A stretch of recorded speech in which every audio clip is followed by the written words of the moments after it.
You've seen the names on the news: Bitcoin, Ethereum, Dogecoin, and some of your friends are probably even talking about how they're going to become a millionaire thanks to cryptocurrency. If you're wondering if you should invest in cryptocurrency, I'm going to take you through a brief explanation of what cryptocurrency is, if you should invest in it, and how much of your portfolio should be invested in crypto.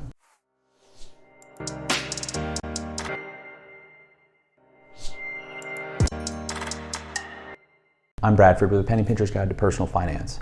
By now, you've probably heard of the phenomenal rise of Bitcoin over the past decade, from relative obscurity to having a market cap in excess of $1 trillion. Along the way, stories have emerged of many millionaires being created by the cryptocurrency, along with some stories of people finding lost computer hard drives that had hundreds or thousands of Bitcoin on them. This has created a massive desire among everyday people to get in on the next big thing. Before you invest in anything, you need to understand what exactly you're investing in. So let's take an eagle's eye view of what exactly cryptocurrency is. So at its most basic level, cryptocurrency is simply another form of currency that's meant to compete with the US dollar, the euro, the British pound. But the big difference with a cryptocurrency as compared to one of these other fiat currencies is that a cryptocurrency is decentralized by design.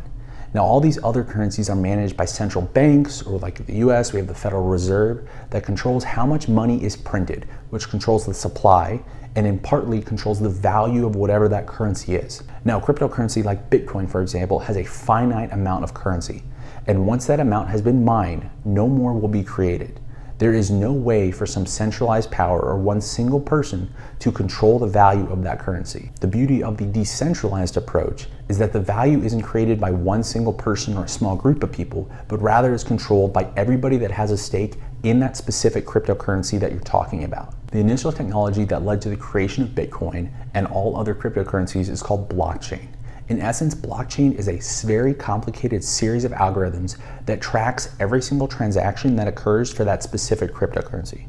With Bitcoin, for example, you can take one specific Bitcoin and you can track every single owner all the way back to the initial time when that specific Bitcoin was mined. Now, this very complicated series of algorithms, what it does is it allows everybody to track the exact history of every single Bitcoin, and it prevents somebody from spending that same Bitcoin twice or fraudulently creating extra Bitcoin that is in excess of what the finite capped amount and supply is.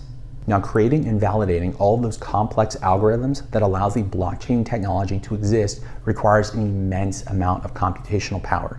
It requires so much that there is not a specific person with a specific supercomputer that could be able to run, replicate, and do all those algorithms so that way they could actually change the chain that is part of that blockchain technology. Now, how this works is that a variety of people, a bunch, thousands, tens of thousands, millions of people are able to use their computers, and they loan those computers towards the mining of Bitcoins. Now, what this does is it helps create and it validates all of those algorithms for all the transactions that occur with that specific cryptocurrency.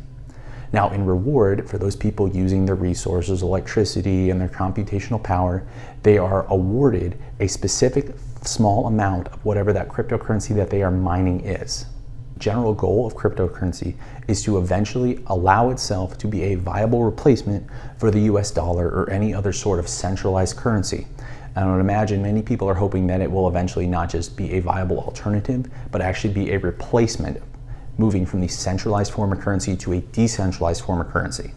And I think the potential for that actually happening as a viable alternative and maybe even potentially being a replacement is something that can happen, especially as centralized banks continue to print more money and inflate their own currency, and people are seeing that the value of their currency is just dwindling away. The appeal of a decentralized currency is become more and more appealing over time.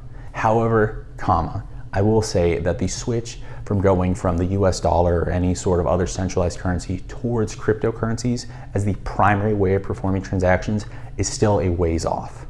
Now, with a very basic understanding of what cryptocurrency is, the question is, should you invest in it?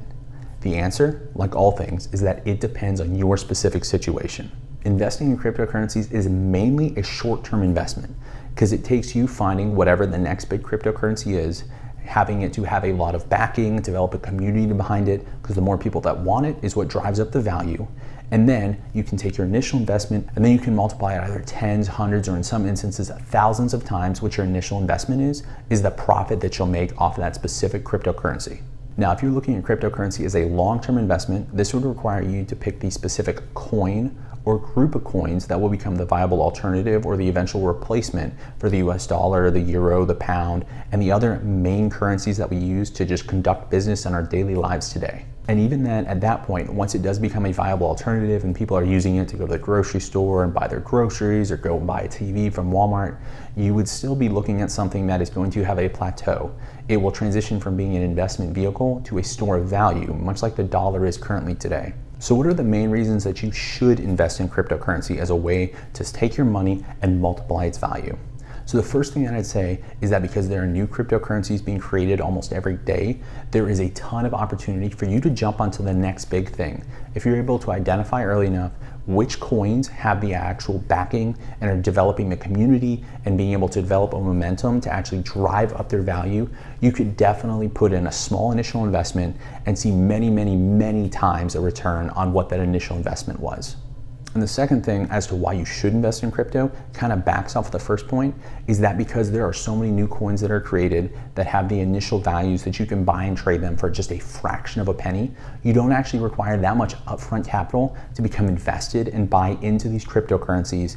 And with the massive growth that many of them are experiencing, even if it's just moving from 0.00000001 and then moving up 2 sets of zeros, even though that isn't even a penny yet, it has moved up 100 times in value by getting rid of those 2 zeros. So the benefits for investing in crypto is that there is a massive upside available for a very small initial capital requirement to actually become invested in cryptocurrency. Now, why should you not invest in cryptocurrency? The first thing I want to mention that a lot of people aren't considering is that when you actually go to buy, due to the limited number of exchanges that actually allow you to buy and sell cryptocurrencies, is there's going to be some pretty expensive fees relative to other investment types like stocks, mutual funds, ETFs, that you're going to have to pay upfront, as well as when you sell your cryptocurrency. And that is important to take into consider because that does chip away from your overall profit margins. Another thing you need to consider is that cryptocurrency is extremely volatile. While this is what lends its ability to a tremendous upside, it also has the tremendous ability for you to lose all of your investments. You might buy while it's on an upswing, but as soon as you buy, it begins to hit that downswing. And you might see trends very similar to what happened with the GameStop upswing, where a lot of people were buying on its way up, and then it began to crash back down. Even though right now we're seeing a really high GameStop valuation, those people that bought when it was over $400 and are holding it now at $150, they have lost a tremendous amount of value. And that is something that you could see that'll happen over and over again with all these various coins that are popping up. Third thing that you need to consider when investing in cryptocurrency is that even with the leading ones like Bitcoin, it is still not a viable alternative to use as a transactional form of currency as a competitor with the US dollar.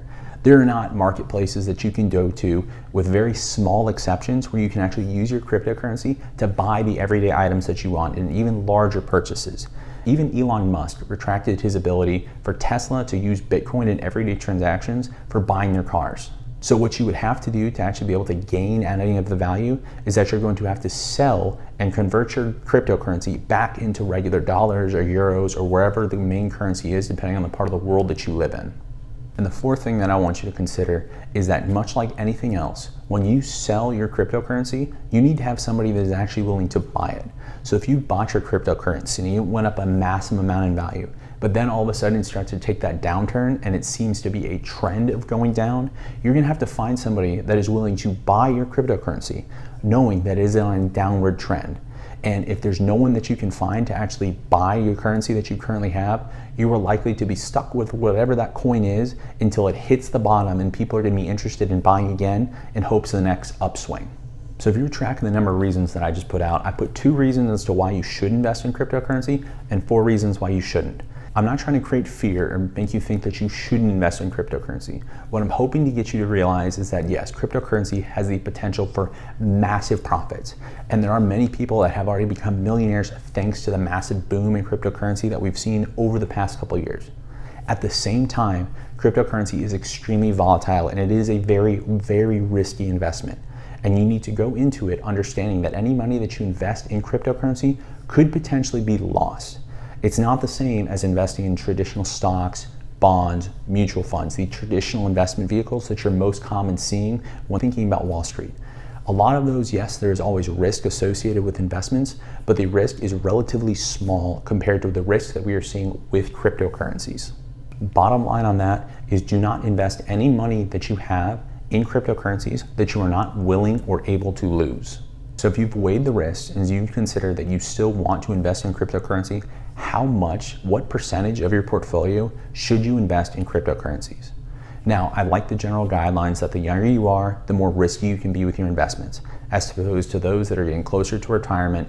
Investing in cryptocurrency and taking your nest egg and putting it in there in hopes of quick gains is probably not a smart idea, because you have a much greater chance of losing that money than it coming back and doubling, quintupling, or 10xing your initial investment. So for those of you that are in your 20s, 30s, looking to invest in cryptocurrency, I would hazard a guess, if I had to put a number out there, that 25% of your total portfolio is the max amount that I would put into cryptocurrency. 25% is still a very large amount of your total portfolio to be invested in cryptocurrency.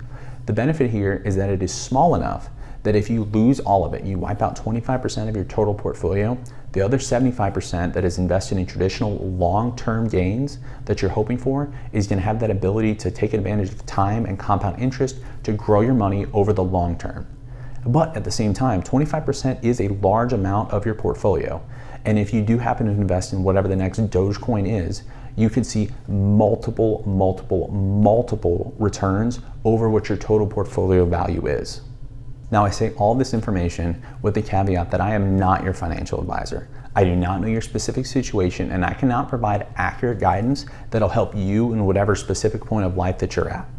Please go ahead, do your research, and figure out exactly what types of investments are best for you in your specific point in life. I would love to know what your thoughts are as to how much money and what percentage of your total portfolio you should invest in cryptocurrencies as we move forward. Thanks again for joining me today, and until next time, just remember to pinch a little.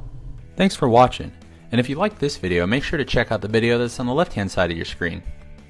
Don't forget to subscribe if you'd like more great content, and to support our channel.